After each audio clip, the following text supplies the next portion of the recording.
Varahi silver jewellery ఇప్పుడు మన Varahi silks KPHB store first floor లో 28 March hero Teja Sajja, heroine Meenakshi Chaudhary చేతుల మీదుగా గ్రాండ్ ఓపెనింగ్ జరగబోతుంది. మార్కాపురం జిల్లా బస్సు ప్రమాదంపై కొనసాగుతుంది దర్యాప్తు. ప్రధానంగా మృతదేహాలను బంధువులకు అప్పగించేటువంటి అవకాశాలు అయితే కనబడుతున్నాయి. ఇప్పటికే నమూనాలు సేకరించారు ఫోరెన్సిక్ నిపుణులు. అయితే డిఎన్ఏ నివేదిక కోసం పోలీసులు కూడా ఎదురు చూస్తున్నారు.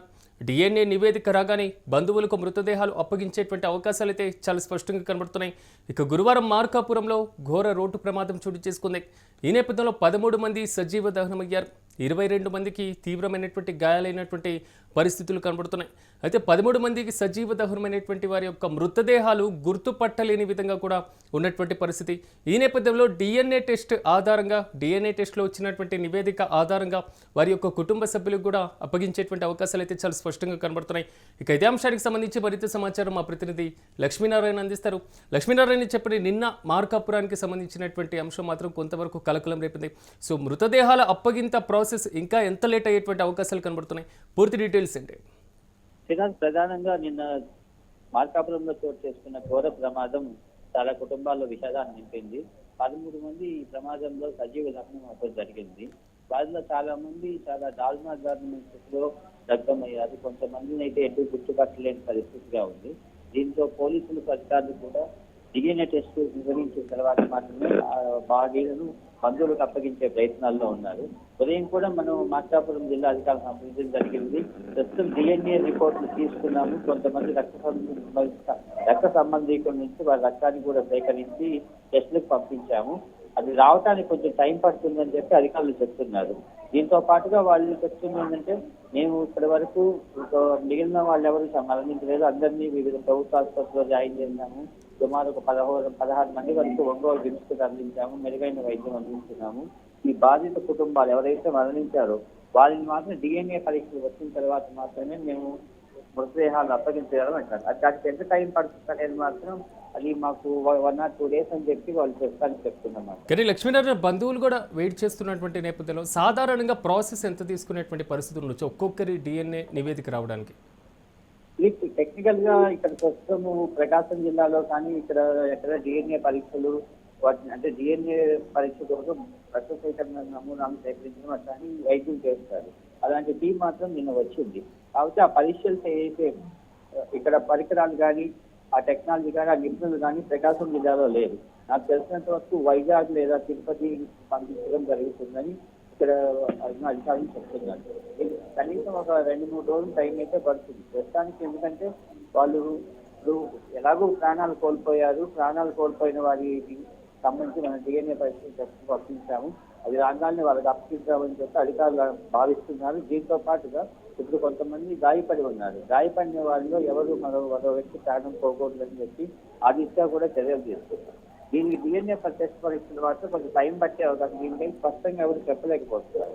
లక్ష్మీనారాయణ హాస్పిటల్ దగ్గరే ఇంకా వారి యొక్క కుటుంబ సభ్యులు వేచి చూస్తున్నారా? అదేవిధంగా చనిపోయినటువంటి వారి యొక్క కుటుంబ సభ్యులు అందరూ వచ్చారా డిఎన్ఏ శాంపిల్స్ ఇవ్వడానికి?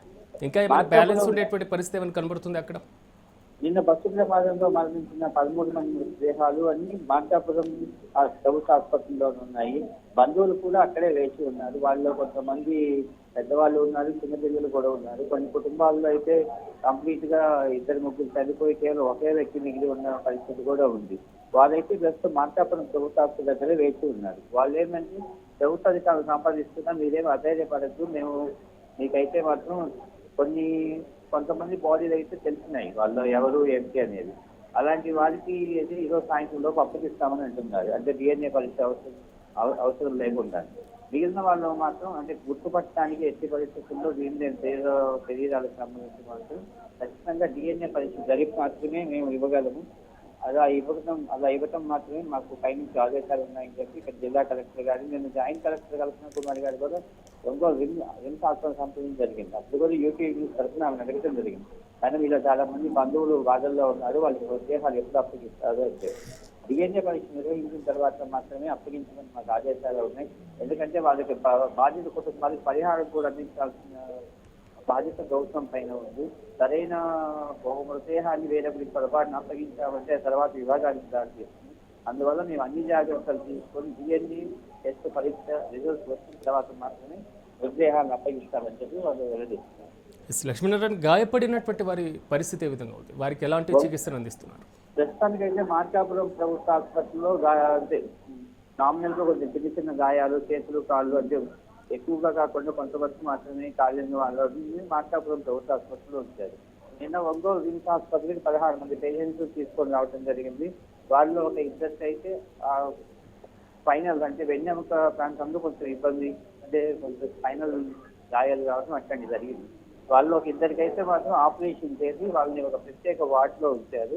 అంటే వాళ్ళని ఎవరిని చూడటానికి కూడా వైద్యులు అనుమతించడం లేదు. ఎందుకంటే వాళ్ళకి రాగానికి ప్రమాదం లేదు, మేము ఆపరేషన్ చేశాము, ఎవరైనా ఇబ్బందులు కనుక ఆ వార్డులోకి వెళ్తే ఇన్ఫెక్షన్స్ ఒకటి అట్లాంటివి వస్తే అందువల్ల మేము జాగ్రత్తలు తీసుకుంటాం అంటున్నాం.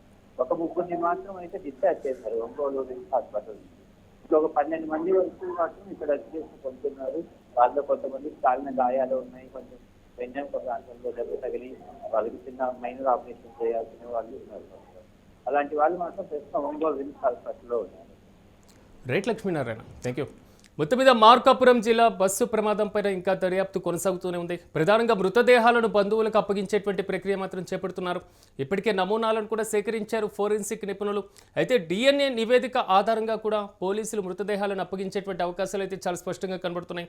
మృతదేహాలు గుర్తుపట్టలేని విధంగా కాలిపోయినటువంటి నేపథ్యంలో సో డిఎన్ఏ నివేదిక రాగానే బంధువులకు దాని ఆధారంగా మృతదేహాలు ఇచ్చేటువంటి యోచనలో మాత్రం కనబడుతున్నారు అధికారులు. సో గురువారం మార్కాపురంలో ఘోర రోడ్డు ప్రమాదం చోటు చేసుకుంది. 13 మంది సజీవ దహనమయ్యారు. 22 మందికి తీవ్రమైనటువంటి గాయాలైనటువంటి పరిస్థితులు కనబడుతున్నాయి. సో గాయాలైనటువంటి వారిని సమీప హాస్పిటల్లోనే చికిత్సను అందిస్తున్నటువంటి పరిస్థితులు కనబడుతున్నాయి. సో మృతదేహాలు కుటుంబాలకి అప్పగించేటువంటి ప్రక్రియ కోసం మాత్రం అక్కడి వారి యొక్క కుటుంబ సభ్యులు కూడా వేచి చూస్తున్నటువంటి పరిస్థితులు కనబడుతున్నాయి. నిన్న జరిగినటువంటి ఈ ఘోర రోడ్డు ప్రమాదం పైన మాత్రం ఇంకా అక్కడ విషాద ఛాయలే అలుముకున్నటువంటి పరిస్థితులు కనబడుతున్నాయి.